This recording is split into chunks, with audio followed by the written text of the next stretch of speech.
notice how every few years the whole world wakes up and decides collectively to lose its mind? Every few years, a human picks a random thing, literally anything, and decides, yep, this is how I'm going to get rich. Could be a coin, could be a rock, could be a picture of a monkey vaping in the Bahamas. It doesn't matter what it is. As long as there's enough people giving hype around that particular thing, we're all suddenly financial experts. And it always starts the same way. One guy makes money on the internet, then two guys. Then suddenly, your uncle at family dinner is talking about diversified portfolios and multiple income streams. And you're like, Unc, you failed math twice. When this hype starts, it does scary things to the human brain. It makes normal people do questionable things. And the moment something starts going up in price, everyone forgets logic, maths, and the basic rules of reality. You get people who couldn't commit to a gym membership suddenly committing their life savings to a cartoon penguin with laser eyes because Twitter said it's the next big thing. People who haven't read a book in 10 years reading white papers at 3 AM, and people who've never invested in anything suddenly calling themselves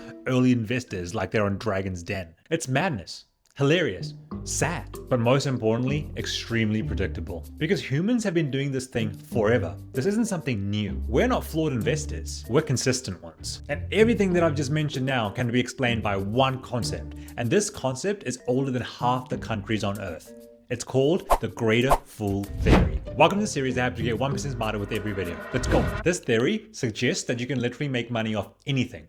Anything. As long as you can find someone dumber to buy it off you later. That's it. That's the strategy. You're not buying because that thing has value. You're buying because you hope some bigger clown will show up tomorrow and pay more for it. It's financial hot potato. It's musical chairs, but the chairs are on fire and nobody realizes it yet. It's the adult version of passing around a problem and praying someone else ends up holding it when your music stops. And people love it because it makes us feel like geniuses, at least temporarily. But here's what makes this even more ironic. Every single person doing this strategy thinks they're smarter than everyone else. This is literally what financial bubbles are made out of, this theory. Every bubble, every hype cycle, every trend, everyone believes they are early.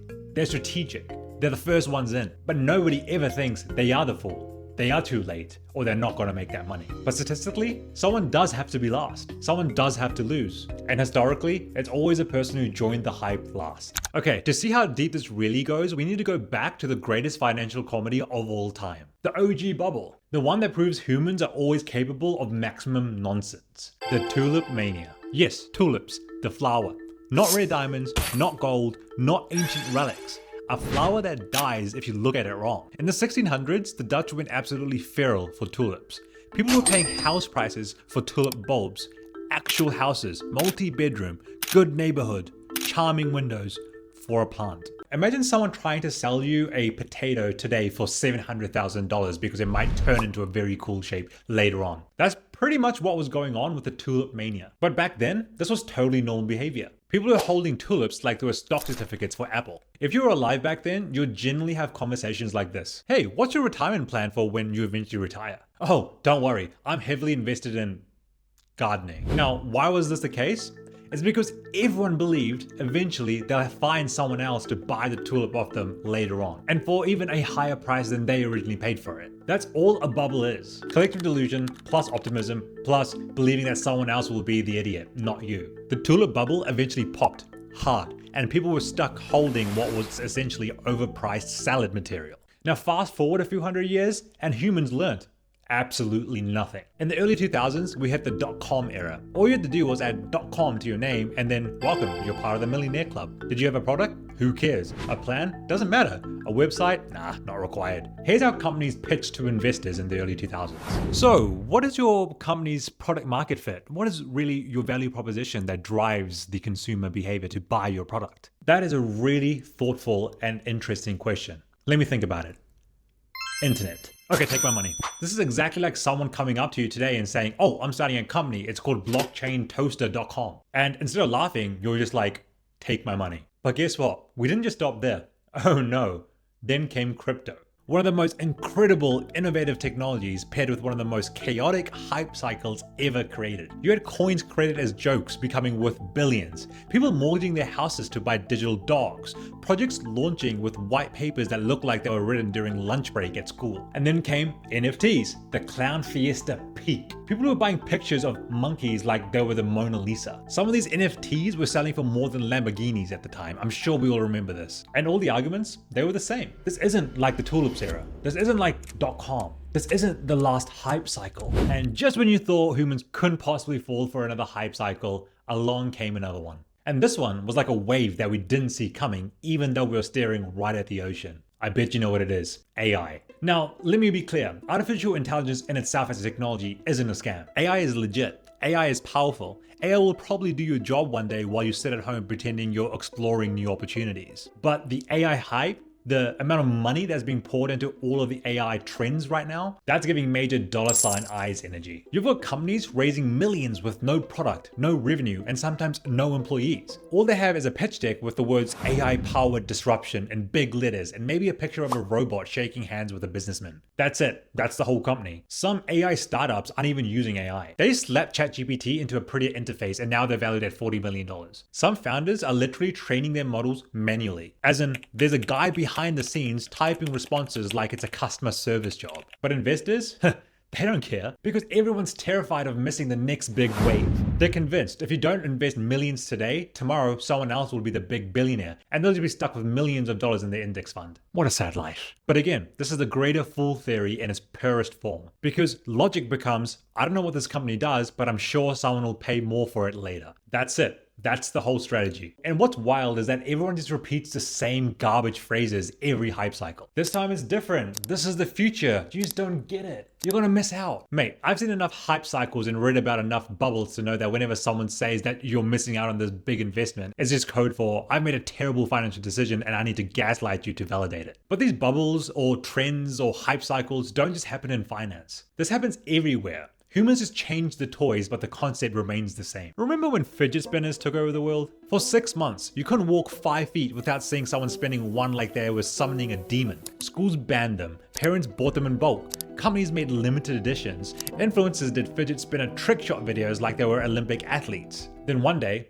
gone. Overnight, they disappeared from the world. I know it's a silly example, but the same mechanics apply. Hype, adoption, mania, collapse. We've had clothing bubbles, food bubbles, music bubbles, tech bubbles, even dating bubbles. There was a moment when every new app promised to revolutionize love. Swipe left, swipe right, swipe diagonally, find your soulmate through AI capability scoring, find a partner by matching your Spotify playlists, find love by scanning QR codes, find love by sharing breathing patterns. It became absurd. People chase novelty. People chase shortcuts. People chase anything that looks like a cheat code to life. And the moment enough people start chasing it, everyone starts chasing it because no one wants to feel like they've been left behind, even if they have no idea what they're joining. Think about it. It's the same reason why people join giant queues outside a nightclub even though they don't know what it's like inside. If you see enough people in line, you think that must be good, even if the thing at the front of the line is a brick wall. This is human psychology and it's at the root of every bubble. We're social creatures wired to follow the tribe. If the group is running in a direction, we run too, even if they're running straight off a cliff.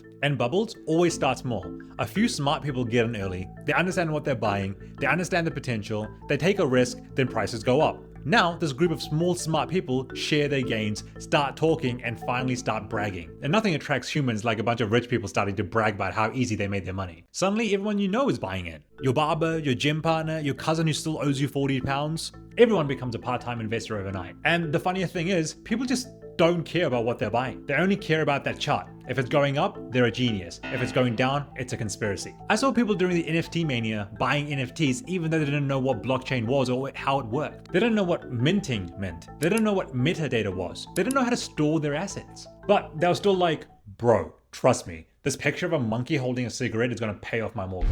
And that's why the greater fool theory is so powerful. It taps directly into the part of your brain that wants to be clever, powerful, ahead of the crowd, because everyone believes they'll know when to sell and get out. Everyone secretly thinks they are the exception to the rule. But if everyone thinks they're the exception, statistically, all of them are wrong. And that's why someone always gets wrecked. Always. It's not because they're stupid, it's because they assume they were a genius in a room full of people that are stupid. Okay, but here's where it gets really interesting. Bubbles don't pop because people suddenly become smart. They pop because someone, somewhere, all of a sudden wakes up and decides, you know what? I don't want to buy this new thing off you for this insane price tag. That's it. One person says, nah, and the whole bubble pops. That's how bubbles work. They start slow, with hesitation, with a pause, with a soft blow. That's what she said. And once that pause happens, the spell breaks. People start asking questions. People start selling.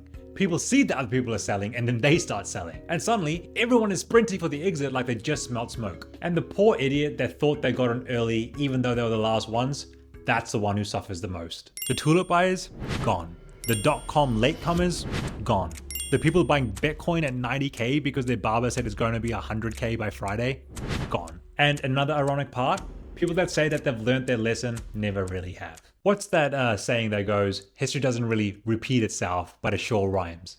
And bubbles, they for sure rhyme. And they keep happening because at the end of the day, they're fun, at least at the start. Everyone feels rich, everyone feels smart, everyone feels early, everyone feels like they've escaped normal life and found a magic doorway into wealth. But as we've probably learned from this video, that feeling is fake. Because if the only reason an asset is going up is because more people are buying it, that's not value. That's a pyramid with extra decorations. And like I said, the wild thing is, people know this. They know that this thing that they're buying is unsustainable. They know that it's fake. They know that they don't truly understand it. But they buy it anyway, because they think they can get it and then get out just before it blows up. Which is kind of crazy, because if everyone thinks they'll get out first, no one really does. But here's where the greater fool theory gets even more dangerous. Because it doesn't just affect markets, it affects culture, habits, careers. It even affects dating. You'll see it in viral trends, in influencers, and new careers that suddenly everyone wants to do. Pretty much anything that promises a shortcut to success. That's why fast fashion trends blow up. That's why useless gadgets go viral. That's why every few months there's a new must-have thing that everyone buys and forgets about 2 weeks later. Humans aren't logical. We're socially suggestible.